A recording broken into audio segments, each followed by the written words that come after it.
Oke teman-teman, perkenalkan nama saya Frederico Sausilawane. NIM saya 2022-11070. Saya dari jurusan Teknik Elektro. Saya berkuliah di Institut Teknologi PLN. Di sini saya akan membahas mengenai fusifikasi dan defusifikasi. Oke, kita akan membahas mengenai pendahuluan dari fusifikasi dan defusifikasi itu sendiri. Nah, di mana fusifikasi itu adalah suatu proses pengubahan data numerik atau CRISP input menjadi data fusi. Nah, proses ini melibatkan penentuan derajat keanggotaan suatu variabel dalam suatu himpunan fusi. Sedangkan defusifikasi itu sendiri merupakan proses sebaliknya, yaitu mengubah data dari yang sebelumnya fusi menjadi data numerik yang bisa digunakan untuk pengambilan keputusan. Nilai konkret diperlukan dalam dunia nyata. Nah, dalam banyak sistem pengambilan keputusan, terutama dalam kecerdasan buatan dan sistem kontrol, seringkali kita jumpai suatu ketidakpastian dan juga variabilitas dalam data yang digunakan. Logika fusi adalah salah satu pendekatan yang digunakan untuk menangani ketidakpastian tersebut. Oke, fusifikasi mengubah nilai CRISP menjadi fusi. Nah, pengertian dari fusifikasi yaitu proses mengubah nilai CRISP menjadi nilai fusi dengan menentukan derajat keanggotaan suatu variabel dalam suatu himpunan fusi, sama seperti yang sudah tadi saya jelaskan.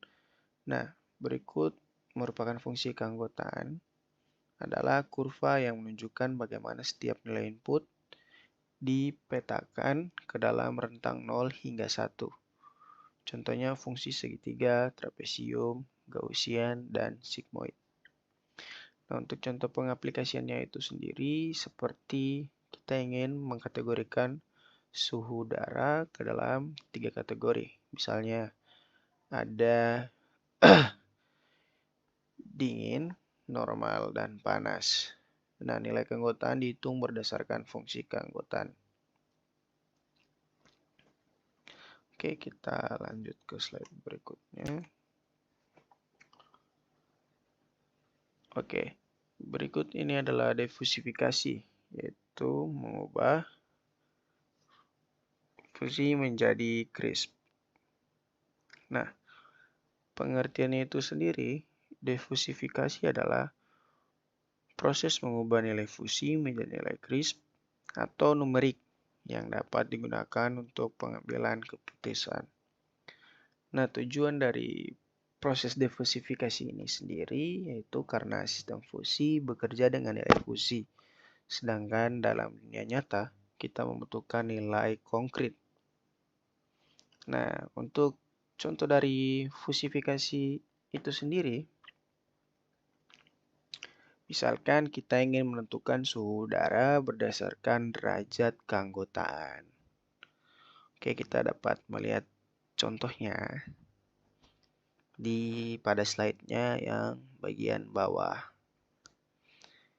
Nah, misalkan kita ingin menentukan suhu udara berdasarkan derajat keanggotaan seperti berikut.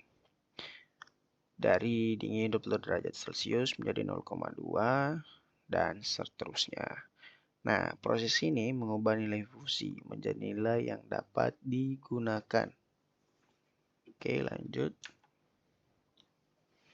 Nah, ini merupakan studi kasus seperti yang diambil yaitu pendingin ruangan atau AC.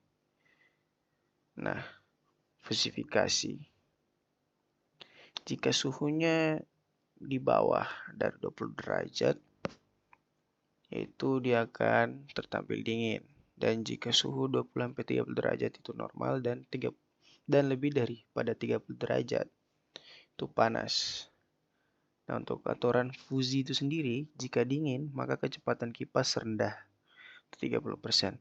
Jika normal, maka kecepatan kipas sedang atau 60%. Jika panas, maka kecepatan kipas tersebut tinggi atau biasanya 100%.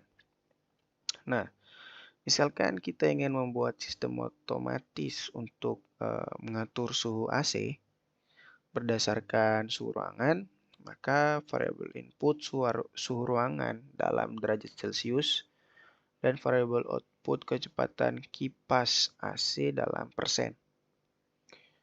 Sistem ini menggunakan logika fuzi untuk menentukan kecepatan kipas berdasarkan suhu ruangan. Nah, kita masuk pada kesimpulan penerapan dan juga manfaat. Fusifikasi itu sendiri digunakan untuk mengubah nilai numerik menjadi nilai fusi berdasarkan fungsi keanggotaan. Kemudian defusifikasi itu mengubah nilai fusi kembali menjadi nilai numerik yang bisa digunakan dalam pengambilan keputusan. Nah, contoh-contoh dari penerapannya itu sendiri kita dapat temukan dalam berbagai sistem ya teman-teman, seperti kontrol AC atau air conditioner, kemudian ada kendaraan otonom, ada pengolahan citra, dan sistem pendukung keputusan. Nah, fusifikasi dan defusifikasi itu sendiri adalah dua proses penting ya dalam sistem berbasis logika fuzi. Metode seperti centroid, mean of maximum, dan weight average digunakan untuk mendapatkan hasil defusifikasi yang optimal. Nah, dengan pendekatan ini, sistem dapat menangani data yang tidak pasti secara lebih fleksibel dan adaptif. Oke, sekian presentasi saya mengenai fusifikasi dan defusifikasi. Apabila ada salah kata atau ada yang kurang jelas, mohon untuk dimaafkan. Terima kasih.